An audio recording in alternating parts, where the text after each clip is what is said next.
सुनिए, जरा ध्यान से सुनिए क्योंकि आज मैं आपको बताने वाली हूँ कमर के दर्द, घुटनों के दर्द, गर्दन के दर्द की असली वजह क्या होती है। क्या आपकी भी गर्दन सुबह उठते ही अकड़ जाती है? जब आप सुबह उठते हैं तो कमर को सीधा करने में आपके 10 से 15 मिनट लग जाते हैं। करवट बदलते ही ऐसे लगता है कि सारे जोड़ एकदम से रोना शुरू कर रहे हैं। कंधे पत्थर जैसे भारी हो जाते हैं, घुटने जाम हो जाते हैं, थोड़ी देर खड़े रहना मुश्किल लगता है और सीढ़ियां चढ़ने में तो बहुत डर लगता है। अब खुद से पूछिए, क्या ये बुढ़ापा है? क्या ये उम्र का असर है? क्या अब दवाई के सहारे ही जिंदगी काटेंगे? अगर आपका जवाब यहाँ पर हाँ है तो ये आपकी सबसे बड़ी गलती है। दोस्तों, एक चीज मैंने बहुत ही आम देखी है कि जैसे ही लोगों को कोई भी दर्द होना शुरू होता है वो टैबलेट लेनी, दर्द की गोली लेना शुरू कर देते हैं। 2 महीना 3 महीना वो गोली लेते रहते हैं, दर्द वहीं का वहीं रहता है, बस कुछ घंटों के लिए आराम मिलता है,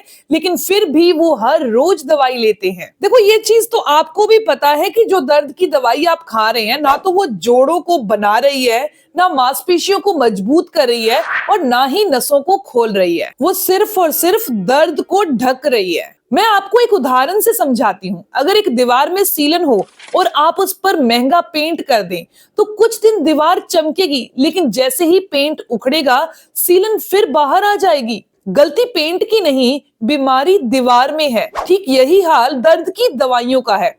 अब असली इलाज क्या है? इंग्लिश में ना एक लाइन है, मूवमेंट इज मेडिसिन, यानी कि आपका हर हिलना एक दवाई है। जब आप मूवमेंट करते हैं तो खून बहता है और यही खून आपके जोड़ों को, आपकी हड्डियों को, आपकी मांसपेशियों को, आपकी नसों को जिंदा रखता है। खून नहीं बहेगा तो जोड़ सूखेंगे, मांसपेशियां कमजोर होंगी और हड्डियां खोखली हो जाएंगी। यही वजह है आप कैल्शियम खाते हैं, विटामिन डी खाते हैं, मल्टीविटामिन खाते हैं, लेकिन फायदा नहीं होता। अब ध्यान से सुनिए कि मैं आपको एक ऐसा नुस्खा और इसके साथ एक ऐसी एक्सरसाइज बताने वाली हूं। आपकी एज 60 साल से ऊपर है तो ये नुस्खा और ये एक्सरसाइज आपके लिए किसी दवाई से कम नहीं होने वाली, क्योंकि इसके इतने अच्छे रिजल्ट हैं कि आपको दवाई की जरूरत ही नहीं पड़ने वाली। अब इस नुस्खे को तैयार करने के लिए हमें सबसे पहली चीज की जो जरूरत पड़ती है और वो है सहजन के बीज। अगर आपके भी घुटनों में सुबह उठते ही सूजन लगती है, सुबह आप उठते हैं तो जो फिंगर्स होती हैं, उंगलियां होती हैं, वो आपको ऐंठन में और जकड़ी हुई महसूस होती हैं, तो ये साफ समझ लीजिए कि हाथों के अंदर या पैरों के अंदर या घुटनों के अंदर सूजन बढ़ रही है। अब अगर इसके लिए आप दवाई खा रहे हैं तो ये आपके दर्द को दबा रही है, लेकिन सूजन को कम नहीं कर रही। और यहाँ पर सहजन के बीज क्या काम करते हैं, वो एग्जैक्टली सूजन को बॉडी में से खत्म करते हैं, बाहर करते हैं, और दर्द को तो दूर करते ही हैं। यानी ये दोनों काम सहजन के बीज करते हैं। अब बात करते हैं दूसरी चीज की, और वो है मखाना। आप थोड़ी देर चलने के बाद अगर थकावट महसूस करते हैं तो ये थकावट आपके घुटनों की नहीं बल्कि मांसपेशियों की है।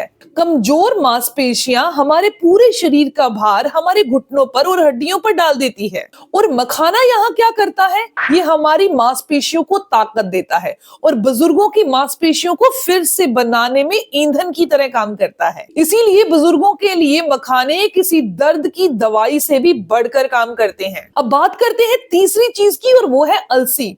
देखिए, हाथों पैरों में होने वाला झंझनाहट या सुनपन की समस्या, ये हमारी नसों के रोने की आवाज है। और दर्द की दवाई किसी भी तरह से नसों को रिपेयर नहीं करती। और यहाँ पर अलसी क्या काम करती है, ये नसों की ब्लॉकेज को खोलती है, उनमें फ्लेक्सिबिलिटी लाती है, यानी कि पोषण देने का काम करती है। अब आती है चौथी चीज, और वो है सफेद तिल। सब कैल्शियम की बात करते हैं, लेकिन असली खेल तो मैग्नीशियम का है। अगर मैग्नीशियम कम हो गया तो मांसपेशियां पत्थर जैसे टाइट हो जाएंगी, इसीलिए पिंडलियां अकड़ जाती हैं, चलना मुश्किल हो जाता है। और सफेद तिल के अंदर आपको कैल्शियम भी मिल जाएगा और मैग्नीशियम भी मिल जाएगा, यानी कि तिल का सेवन करने से मांसपेशियां और हड्डियां दोनों ही मजबूत हो जाएंगी। अब बात करते हैं पांचवी चीज की, और वो है सौंठ। अब सवाल ये आता है कि इतना सब खा लिया, लेकिन ये जाएगा कैसे जोड़ों तक?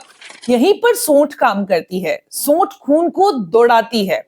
ये खून दौड़ेगा तो पोषण पहुंचेगा, गर्दन की जकड़न, कमर का जाम होना, ये सभी खुल जाएंगी। और लास्ट में 2 चीजें आती हैं, और वो है हल्दी और काली मिर्च। अकेली हल्दी अधूरी है, काली मिर्च के बिना हल्दी शरीर में पूरा काम नहीं करती। दोनों साथ मिलकर सूजन को कम करती है और ब्लड सर्कुलेशन को अच्छा करती है। अब इस नुस्खे को तैयार कैसे करना है और वो कौन सी एक्सरसाइज है जो करनी है, तो वो भी जल्दी से जान लीजिए। और अगर आपको ये जानकारी यहाँ तक अच्छी लग रही तो वीडियो को लाइक जरूर करिएगा।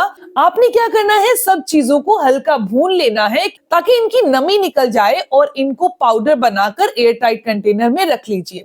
रात को सिर्फ 1 चम्मच, क्योंकि रात को ये हमारी बॉडी रिपेयरिंग मोड में होती है, मरम्मत के मोड में होती है, तो सोने से पहले 15 से 20 मिनट पहले 1 चम्मच आपको गुनगुने पानी के साथ या दूध के साथ लेना है। अब यहाँ पर लोग एक सबसे बड़ी गलती करते हैं, नुस्खा अपनाते हैं, यूज करते हैं और कहते हैं कि असर नहीं हुआ। अगर हम हिलेंगे नहीं, एक्टिविटी नहीं करेंगे, तो कोई भी नुस्खा, कोई भी दवाई कहीं काम नहीं करने वाली। अगर करेगी भी तो कोई 5 से 7% काम करेगी। अगर आप चाहते हैं कि वो 99% काम कर सके, तो उसके लिए फिजिकल एक्टिविटी बहुत जरूरी है। तो बात करते हैं वो एक सिंगल एक्सरसाइज की। आपने कुर्सी पर बैठ जाना है, अपनी बैक को सीधा रखिएगा, आपने दोनों पैरों को उठाना है, दोनों हाथों से अपने पैरों को टच करना है। इस तरीके की आप एक्सरसाइज करेंगे कुर्सी पर बैठकर। ये एक्सरसाइज क्या करती है, ये टांगों की जो मसल्स हैं, थाइज की, पिंडलियों की, उसको स्ट्रॉन्ग करती हैं, उनमें ताकत लाती हैं।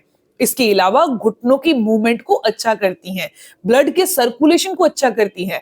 आपको ये चीज पता है कि हमारी पिंडलियां हमारा दूसरा हार्ट है। जब भी किसी को दिल की समस्या होती है तो उनको पिंडलियों में भी साथ में दर्द होता है, क्योंकि ब्लड सर्कुलेशन सबसे पहले वहीं रुकता है। तो ये एक्सरसाइज करने से ब्लड सर्कुलेशन टांगों में बहुत अच्छा रहेगा। याद रखिए, नुस्खा बिना मूवमेंट बेकार है, मूवमेंट बिना नुस्खा अधूरा है। दोनों साथ मिलेंगे तभी आपके जोड़ों में जान आएगी और दवाई की जरूरत नहीं पड़ेगी। दोस्तों, अगर आप अपने आप को नेचुरल तरीके से, घरेलू तरीके से, एक्सरसाइज से, योग से अपने आप को स्वस्थ और तंदुरुस्त रखना चाहते हैं बिना दवाइयों के, तो चैनल को सब्सक्राइब कर लीजिए, बेल आइकन पर प्रेस करिएगा ताकि आपको आने वाली हर एक नई वीडियो की इंफॉर्मेशन, उसके अपडेट्स मिलते रहें। मिलते हैं दोस्तों नेक्स्ट वीडियो में, तब तक के लिए गुड बाय।